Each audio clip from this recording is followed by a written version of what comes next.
you have a well, you probably have a filter system on it, and that needs to be changed every quarter. Depending on if you are a tenant in your lease agreement, you may be responsible for changing this. If you are a homeowner, then you are responsible for changing this. If it's too challenging for you, then be sure to pay someone to take care of it. But what you need to do if you're changing yourself, you need to have a filter that matches the correct size of your system, and you'll have to look and check to see what that is. Most of them, there's about 2 sizes in general, and you can get ones that are for 90 days. That's what I recommend. You also should have a filter wrench. It takes the filter off, and you'll need a bucket and a towel when you're doing this.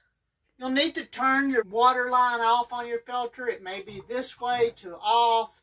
It may have a switch over here to turn off. And then you'll need to be able to have a release valve of the pressure. Once that's done, then you'll take this and move it counterclockwise. So it's good to put a bucket under the system here. And if it's too tight and you don't have a release valve up here, just be sure after you've turned off your main water supply that you open up your faucets, because that'll release the pressure. And then it should... When you say open up your faucets, you mean just go turn the water on? That's exactly what I mean. Okay. And it should just come off fairly easy. How long do you leave the faucets on? The entire time you're changing this out. Okay.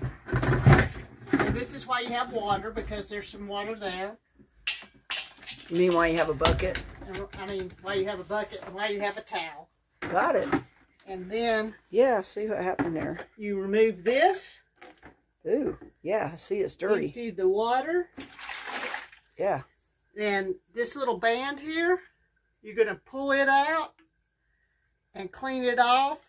Once this is clean and you have your rubber gasket back in, you would put your new filter in.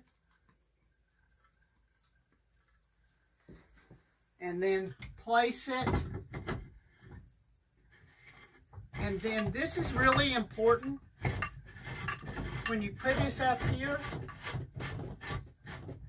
only hand tighten it. Do not use your filter wrench to tighten it, because there'll be too much pressure on it. So only hand tighten it and then turn your water back on.